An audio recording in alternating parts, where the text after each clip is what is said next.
program MBG ini kan untuk menggerakkan ekonomi masyarakat ya Pak. Ya. Nah, tapi kalau dilihat beberapa tempat itu menggunakan minyak, gas, dan itu yang subsidi itu bagaimana ya Pak? Nanti Tidak boleh, ya. Tidak boleh masak untuk MBG memakai minyak kita, tidak boleh memakai gas melon 3 kilo, dan tidak boleh memakai beras kita SPHP. Clear. komentarnya bagaimana? Kalau ada, misalnya awak media menemukan di sosial media, silahkan dilaporkan. Dapur mana menggunakan minyak kita, itu nanti kita akan beri surat, akan kita beri teguran, surat peringatan. Kalau memang ngeyel bandel ya kita tutup. Ya. Baik, selamat siang. Saya Gita dari kantor berita Perancis AFP terkait 261 pegawai non-ASN yang sudah diberhentikan dan 883 dapur yang sudah disuspend itu sampai tanggal 27 Juli. Tapi mulai dari kapan ya Pak periodenya?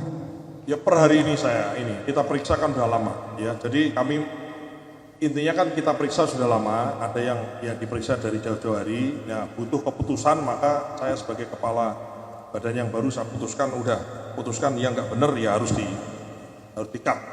Gitu aja. Ya.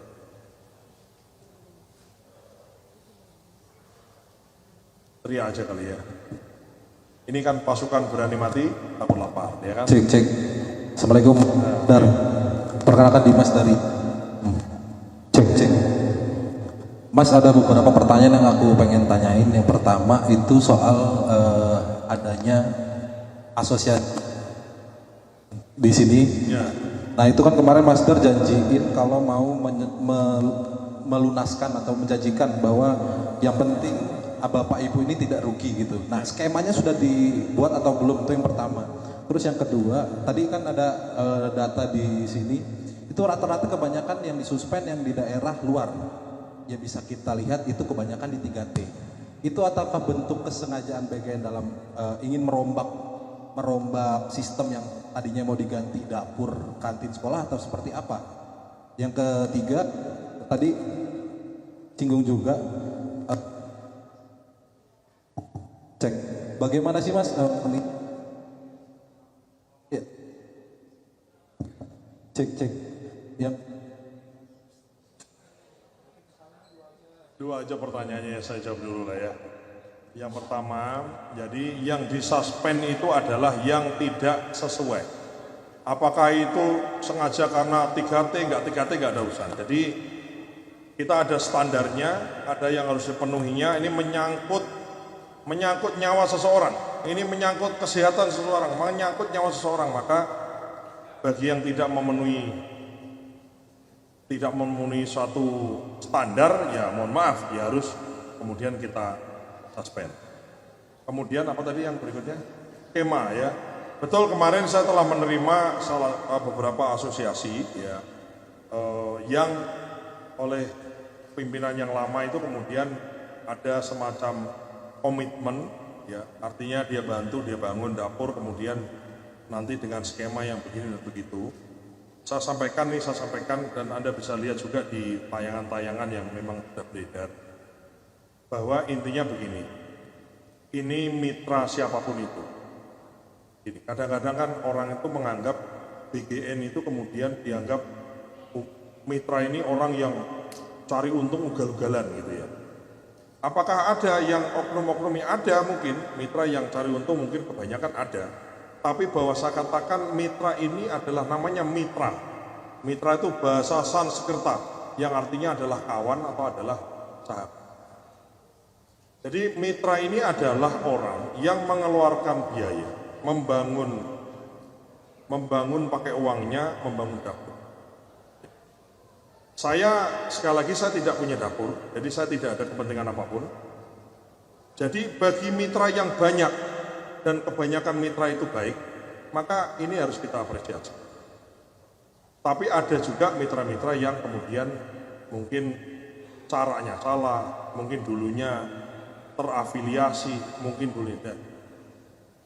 Jadi dari 27.400 sekian, 27.469 dapur yang sekarang ini aktif beroperasi, itu kami sisir semua. Bahkan Kejaksaan Agung juga menyisir semua.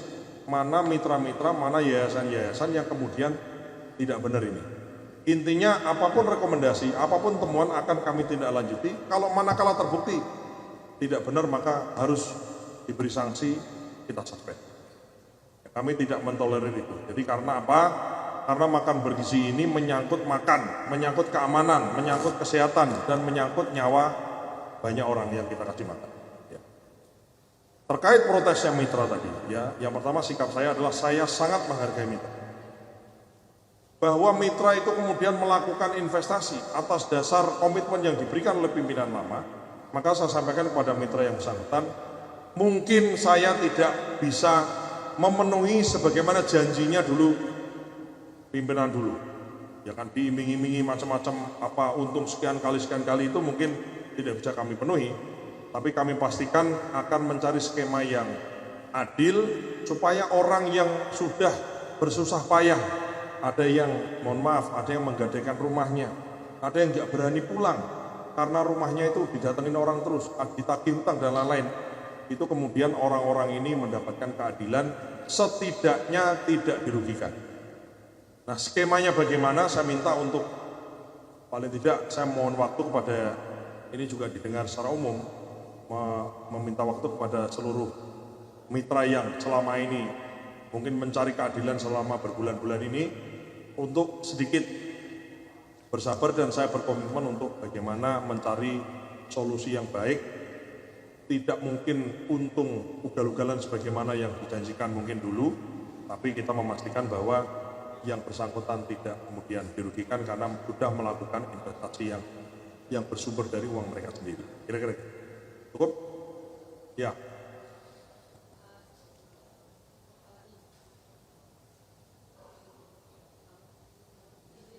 Ya, kedengeran. Kita ada suspend di wilayah kebanyakan di wilayah 3T ya Pak. Jadi kayak Antara Maluku dan Papua. Bukan 3T. Ya maksudnya di wilayah 3. Ya, Nah, di wilayah manapun. Di luar ya, Jawa. Ya.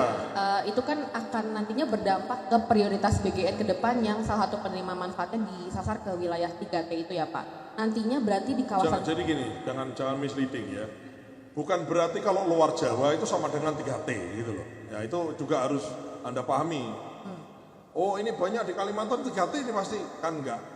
Intinya dapur yang beroperasi kemudian dia tidak meet terhadap menjadi dari standar yang kita tentukan, dan itu kemudian kita hentikan karena taruhannya nyawa Mbak ya.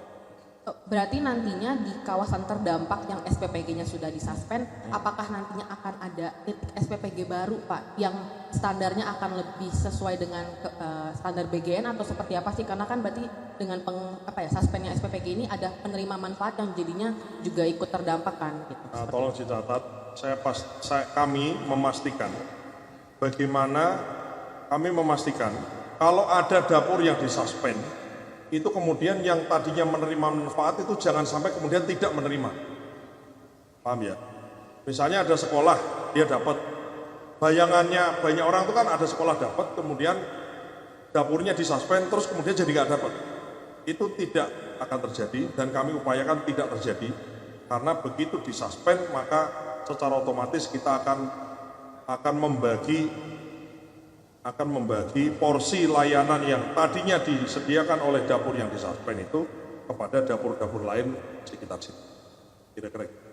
Jadi intinya Bapak Ibu semua adalah memastikan menunya itu tersaji dengan baik, standar kualitasnya baik, dimakan dengan baik, anak-anaknya happy, anak-anaknya juga kebutuhan dia terpenuhi, ya, dan perputaran ekonominya juga jalan, lapangan pekerjaan terjadi. Jadi intinya kita ingin everybody happy lah. Gitu ya. Jadi bukan kok disuspend, kemudian disuspend sekian, terus kemudian sekolah jadi nggak dapat. Kita pastikan, kita usahakan untuk kemudian bisa di cover. Karena memang itu mekanisme itu yang berjalan saat ini. Udah cukup? Ya.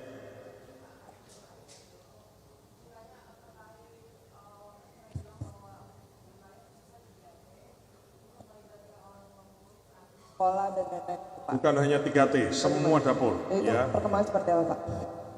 Jadi kami sedang menyiapkan satu skema atau sistem ya. Nanti akan kami umumkan ya biar agak ada pengumuman berikutnya gitulah ya. Itu bahwa orang tua itu sesimpel gini. Bayangannya adalah ini lagi dibangun, insya Allah mungkin minggu depan gitu kira-kira paling lambat 2 minggu lagi atau minggu depan lah kami upayakan sudah bisa diakses. Orang tua misalnya melogin di sistem, memasukkan NIK anaknya, dari situ maka akan tersaji anaknya sekolah di mana, menu makanan hari itu tuh apa, kandungan isinya apa, makanannya dimasak di mana, ya, dan kepala SPPG-nya siapa, itu bisa diakses oleh orang tua, guru, kepala sekolah, ya, dan juga kami juga akan melibatkan secara khusus pada misalnya dinas kesehatan, dinas pendidikan, ya, kemudian kepala daerah dan lain-lain bisa untuk mendapatkan informasi. Karena ini menyangkut data pribadi, ya, maka untuk tahu layanan siapa itu kan maka harus ada NIK, maka loginnya pakai NIK. Nah, untuk umum kami upayakan bisa mendapatkan yang lebih general, misalnya titik SPPG di kabupaten situ di mana saja, menu yang tersaji di mana, dan layanan sekolah yang dilayani di mana. Intinya kami berusaha dari yang manual bagaimana kemudian menjadi digital sehingga mudah dan gampang diakses oleh semua orang. Gitu ya. Lanjut yang belakang.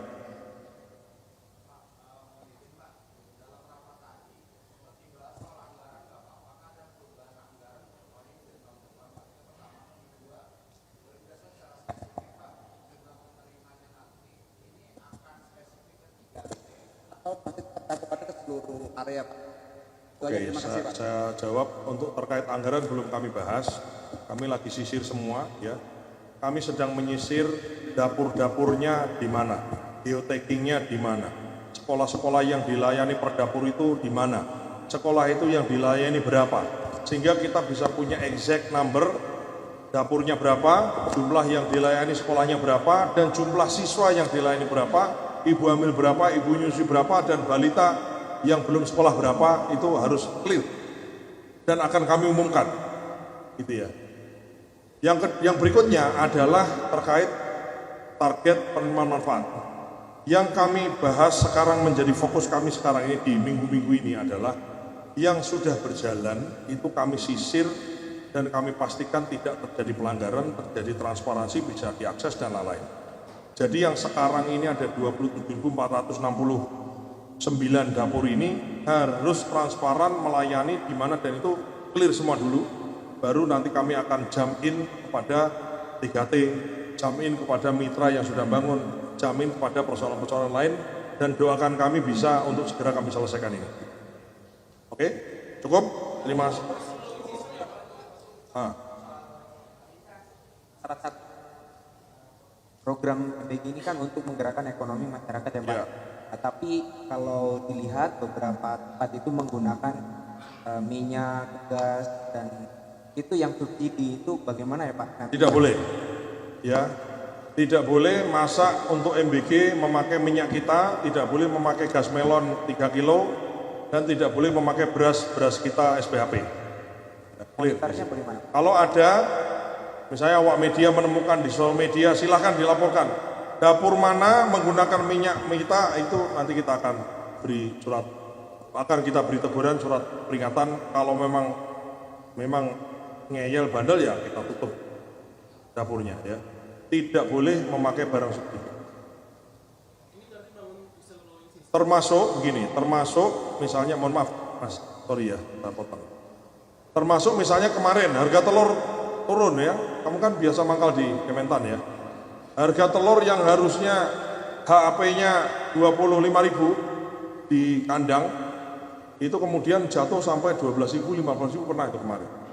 Maka juga kemudian si kepala dapur harus membeli telur, bukan kemudian 12.000, 15.000, harus membeli telur di harga acuan pemerintah untuk supaya memastikan stabilisasi harga peternak tidak dirugikan. Saya ulangi, nanti kalau Anda ketemu harga telur lagi murah sekali kok dia beli telur sesuai dengan harga acuan pemerintah, itu adalah memang tujuan dari MBG ini untuk sebagai stabilisator pasokan dan stabilisator harga level paling bawah yang namanya flooring price, supaya memastikan peternak, petani itu kemudian tidak dirugikan. Gitu ya. Oke? Subscribe, share, like, and comment. Subscribe, share, like, and comment. Subscribe, share, like, and comment. Subscribe, share, like, and comment. Subscribe, share, like, and comment.